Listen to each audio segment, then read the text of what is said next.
Dear students, I welcome you in the fresh video of the chapter Metals and Non-Metals.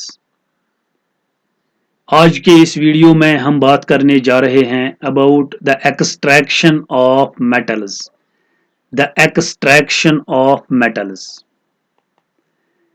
This is the periodic table of elements about which you are already familiar. Periodic table में जितने भी elements हैं उनमें ज़्यादातर elements ऐसे हैं जो reactive हैं। इनकी रिएक्टिविटी का हमें पता इस तरह से चलता है कि ये अंडर नेचुरल कंडीशंस दूसरे एलिमेंट्स के साथ कंबाइन हो जाते हैं और कंपाउंड्स बनाते हैं। अब अगर हमें किसी एलिमेंट की ज़रूरत होती है, फॉर एग्जांपल हमें ज़रूरत है सोडियम की, Na, सोडियम। हम इस मेटल को ढूंढ रहे हैं लेकिन हमें सोडियम कहीं पर भी नहीं मिलता है एज सोडियम। क्यों? क्योंकि सोडियम एक रिएक्टिव मेटल है और ये कंबाइन हो जाता है with some other element like chlorine और कंपाउंड्स बनाता है जस्ट लाइक यहां पे बनेगा NaCl। तो जब हम सोडियम को ढूंढते हैं तो हमें सोडियम नहीं मिलता है, हमें क्या मिलता है? हमें इसका कंपाउंड मिलता है लाइक सोडियम क्लोराइड। हम इस सोडियम क्लोराइड को लेते हैं और इस पे अप्लाई करते हैं कुछ प्रोसेसेस, कुछ रिएक्शंस। उन प्रोसेसेस का इस्तेमाल करके हमें इसमें सोडियम मिलता है। Na अलग हो जाता है Cl से, Na अलग हो जाता है Cl से। इसी प्रोसेस को हम एक्सट्रैक्शन के नाम से जानते हैं। So what is extraction? Extraction का मतलब है बाहर निकालना।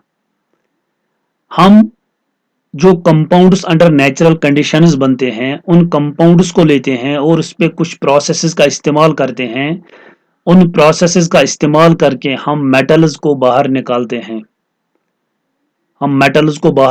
हैं। उसी प्रोसेस को हम एक्सट्रैक्शन के नाम से जानते हैं। Before going into the extraction process में क्या होता है उसमें जाने से पहले मैं कुछ इंपॉर्टेंट पॉइंट्स आपसे शेयर करना चाहता हूं। वो पॉइंट्स आप याद रखेंगे, उसके बाद हम एक्चुअल जो एक्सट्रैक्शन प्रोसेस है उसको लेंगे। First one is the occurrence of metals हमें किस तरह से मिलते हैं? The earth's crust is the major source of metals. सबसे बड़ा सोर्स, सबसे ज्यादा जो मेटल्स हैं वो अर्थ's क्रस्ट में है। The major source of metals is earth's crust. ये मेटल्स कंबाइन हो जाते हैं विथ सम अदर एलिमेंट्स और कंपाउंड्स बनाते हैं और हम इन्हें निकालते हैं फ्रॉम अर्थ's क्रस्ट। दूसरा जो इंपॉर्टेंट सोर्स है वो है सी वाटर। समंदर का जो पानी होता है उसमें साल्ट्स होते हैं, और उन साल्ट्स में हमें मेटल्स मिलते हैं लाइक सोडियम, लाइक मैग्नीशियम। क्योंकि इसमें जो साल्ट्स होते हैं like sodium chloride, magnesium chloride etcetera, बहुत सारे साल्ट्स होते हैं इसमें सी वाटर में, और इन साल्ट्स में से भी हम मेटल्स को निकाल सकते हैं। Third point is most of the metals are quite reactive. ज्यादातर मेटल्स पीरियोडिक टेबल में रिएक्टिव हैं। इनकी रिएक्टिविटी बहुत ज्यादा है। इस रिएक्टिविटी से क्या हो जाता है? They combine with other elements. ये कंबाइन हो जाते हैं बाकी एलिमेंट्स के साथ टू फॉर्म कंपाउंड्स, और इसमें कंपाउंड्स बनते हैं। लेकिन ज्यादातर ये देखा गया है कि इसमें 3 किस्म के कंपाउंड सबसे ज्यादा बनते हैं। Metals under natural conditions combine हो जाते हैं और कंपाउंड्स बनाते हैं, लेकिन ज्यादातर इसमें 3 किस्म के कंपाउंड्स बनते हैं। फर्स्ट वन और ऑक्साइड्स इसमें बन सकते हैं।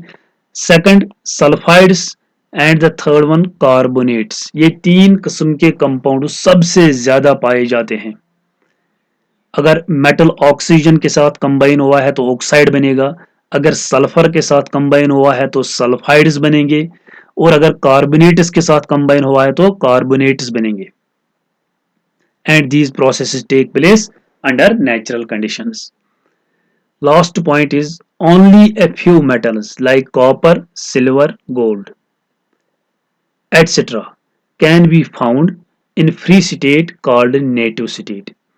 कॉपर, सिल्वर, गोल्ड ऐसे मेटल्स हैं जिनकी रिएक्टिविटी कम है और ये हमें मिल सकते हैं, ये हमें मिल सकते हैं, दे कैन बी फाउंड, ये हमें मिल सकते हैं in free state.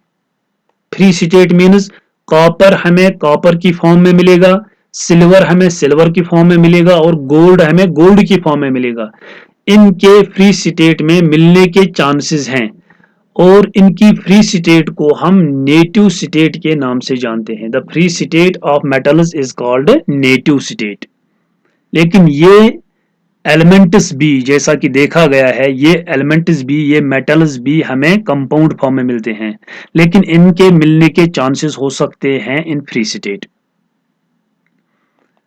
This is the activity or reactivity series of some important metals. Activity series में जब हम ऊपर से नीचे जाते हैं तो इसमें रिएक्टिविटी डिक्रीज हो जाती है. जो मेटल्स यहां पे हैं इनमें पोटेशियम सबसे ज्यादा रिएक्टिव है और गोल्ड सबसे कम रिएक्टिव है. जो ऊपर वाले इसमें मेटल्स हैं, दीज मेटल्स जो हाइड्रोजन के ऊपर हैं, ये मेटल्स ऑलवेज होते हैं इन कंपाउंड स्टेट, और हाइड्रोजन के नीचे जो मेटल्स हैं ये हमें मिल सकते हैं फ्री स्टेट में भी और कंबाइंड स्टेट में भी. These are most reactive. As we move down, the reactivity decreases. The bottom element is the least reactive element in this series. Now, the natural materials in which metals or their compounds are found in earth are called minerals. This is the definition of mineral. Metals combine हो जाते हैं किसी और element के साथ और compounds बनाते हैं. इन कंपाउंड्स को हमें जमीन में से बाहर निकालना पड़ता है और इन्हीं कंपाउंड्स को हम मिनरल्स के नाम से जानते हैं. They are called minerals. For example iron है, ये कंबाइन हो जाता है लाइक कार्बोनेट के साथ, सल्फर के साथ और बनाता है कंपाउंड्स. उन कंपाउंड्स को हम जमीन में से निकालते हैं. Those compounds are called minerals. The metals need to be extracted from these minerals by applying some processes. और हमें क्या करना पड़ता है, हमें कुछ प्रोसेसेस का इस्तेमाल करना पड़ता है ताकि हम मेटल को एक्सट्रैक्ट कर सकें, हम मेटल को निकाल सकें इसके मिनरल में से. हमें इन मिनरल्स को लेना पड़ता है और इन मिनरल्स में से हमें मेटल को एक्सट्रैक्ट करना पड़ता है by applying some processes. The metals are not extracted from all the minerals in which it is found. Usually एक मेटल बहुत सारे मिनरल्स बनाता है, लेकिन हर मिनरल में से हम मेटल को नहीं निकालते हैं. इसमें कुछ मिनरल्स का इस्तेमाल होता है. Those minerals from which the metal can be extracted conveniently and profitably are called ores. ऐसे मिनरल्स, जिन मिनरल्स में से हम मेटल को निकालते हैं कन्वीनियंटली एंड प्रॉफिटेबली, इसमें कन्वीनियंस होनी चाहिए, ये प्रोसेस आरामदेह होनी चाहिए और ये प्रोसेस प्रॉफिटेबल होनी चाहिए. तो जिन मेटल्स को हम निकालते हैं मिनरल से, उसमें हम कुछ खास मिनरल्स का इस्तेमाल करते हैं. उन्हीं मिनरल्स को हम ओर्स के नाम से जानते हैं. Hence, all ores are minerals. हर कोई ओर जो है वो मिनरल है, लेकिन हर कोई मिनरल ओर नहीं है. मिनरल्स ऐसे सब्सटेंसेस हैं जो अंडर नेचुरल कंडीशंस जमीन में बनते हैं और हम जमीन से उनको निकालते हैं. और जिस मिनरल से हम मेटल को एक्सट्रैक्ट करते हैं कन्वीनियंटली एंड प्रॉफिटेबली, उन मिनरल्स को हम कहते हैं ores. These are some of the important ores of metals. For example, अगर हमें जिंक की जरूरत है, जिंक, तो हमें इसका ओर लेना है, इसका मिनरल लेना है। हम किस मिनरल को लेते हैं? Zinc blende. Zinc blende, zinc blende को हम जमीन से निकालते हैं, whose formula is ZnS। Zinc blende को हम निकालते हैं और इसी पे उन प्रोसेसेस का इस्तेमाल करते हैं और जिंक को निकालते हैं बाहर, एक्सट्रैक्ट करते हैं जिंक को। हेंस जिंक ब्लेंड और ZnS is an ore of zinc. It is an important ore of zinc. Number second is mercury. Mercury का ओर है सिनाबार, इसका नाम है सिनाबार और इसकी फार्मूला है HgS, HgS cinnabar. Number third is iron. Iron को हम निकालते हैं हेमेटाइट ओर से, हेमेटाइट, और इसकी फार्मूला है Fe2O3, Fe2O3। Copper, copper metal को हम निकालते हैं कॉपर ग्लैंस से, copper glance, whose formula is Cu2S। Aluminium को हम निकालते हैं बॉक्साइट से, bauxite, whose formula is Al2O3। Sodium को हम निकालते हैं रॉक सॉल्ट से, हुज फार्मूला इज NaCl। आप देख सकते हैं इसमें this is sulphide, this is sulphide, this is oxide, this is sulphide, this is oxide. तो इसमें ज्यादा यही सल्फाइड्स ऑक्साइड्स, जैसा कि मैंने ऑलरेडी कहा, सल्फाइड्स हो सकते हैं, ऑक्साइड्स हो सकते हैं, कार्बोनेट्स हो सकते हैं, ज्यादातर यही इसमें कंपाउंड्स बनते हैं। And these 1 2 3 4 5 6, these are the 6 important ores of these metals: zinc, zinc blende, mercury, cinnabar, iron, haematite, copper, copper glance, aluminium, bauxite, sodium, rock salt. Now the actual process of extraction. आप इस flow chart को देख लीजिए, this is the flow chart for the extraction process. हम extraction process में क्या करते हैं? ये एक लंबी चौड़ी प्रोसेस होती है, ये एक ही स्टेप में कंप्लीट नहीं होती है, इसमें बहुत सारे स्टेप्स हमें करने पड़ते हैं। तो आज मैं इस फ्लो चार्ट को थोड़ा बहुत एक्सप्लेन करूंगा, इसके बाद इसमें जो वेरियस स्टेप्स हैं उनको हम एक एक करके लेंगे इन द नेक्स्ट वीडियो इंशाल्लाह। इसमें हम ओर को लेते हैं पहले, हियर इज ओर। ओर में हम एक प्रोसेस करते हैं called concentration of ore, concentration of ore. Concentration करने के बाद हम इन ओर्स को 3 कैटेगरीज में डिवाइड करते हैं, 3 कैटेगरीज में। पहली कैटेगरी हम इसमें ऐसी बनाते हैं जिनमें ऐसे ओर्स होते हैं कि उनमें ऐसे मेटल्स पाए जाते हैं जो कि रिएक्टिव हैं, मेटल्स ऑफ हाई रिएक्टिविटी।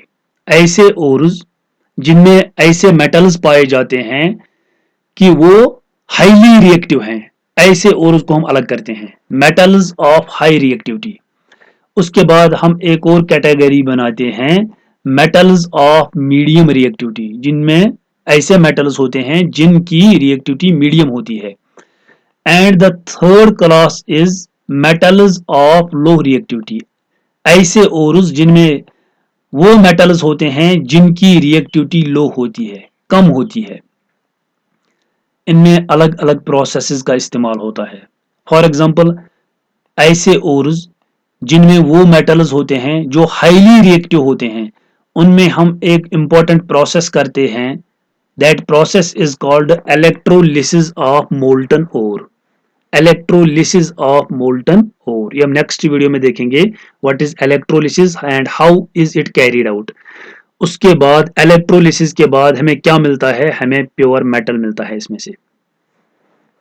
लेकिन जो मीडियम रिएक्टिविटी के ओर्स होते हैं, जिनमें ऐसा मेटल होता है जिसकी रिएक्टिविटी मीडियम होती है, न ज्यादा न कम,